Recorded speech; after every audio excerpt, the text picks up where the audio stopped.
for the Fever, I think the biggest thing, like they have to look back at the film and say, how did we lose a 12-point lead? How did we get into foul trouble? Like, what have we could have done differently when we go against teams like this that are bigger than us and more aggressive than us? And also down the stretch, and this is what I talked about in a previous episode about who is the leader on this team, like who is their clutch player? Who do they turn to when things start going south? Like, who do they turn to when things start getting chaotic?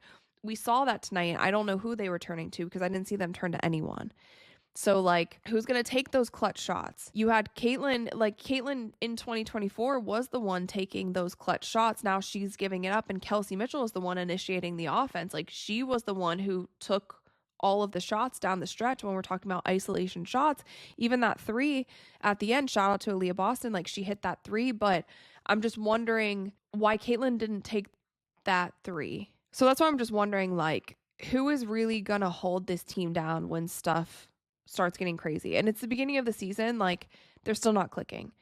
10 games in, a quarter of the way through the season. This was for the Commissioner's Cup, so I don't know if this makes it so they can't win the Commissioner's Cup. I know there's a point system and there's more games to go, but like, who do they turn to when stuff starts going left?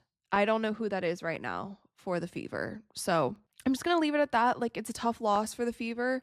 The Liberty are also still figuring it out. I think the Liberty are going to get a lot better. Sabrina Ionescu didn't even play in tonight's game, but this was a complete collapse, and I don't think that you can blame this game on anyone else but the Fever. You can't blame it on the refs. You can't blame it on other things. You can't blame it on people are shaving points or doing whatever. You can't blame it on any of that. The Fever blew their 12-point lead. They weren't disciplined, and they weren't making shots. Point blank, period. They weren't making shots, and the New York Liberty weren't making shots for most of the game besides the fourth quarter when it actually mattered. So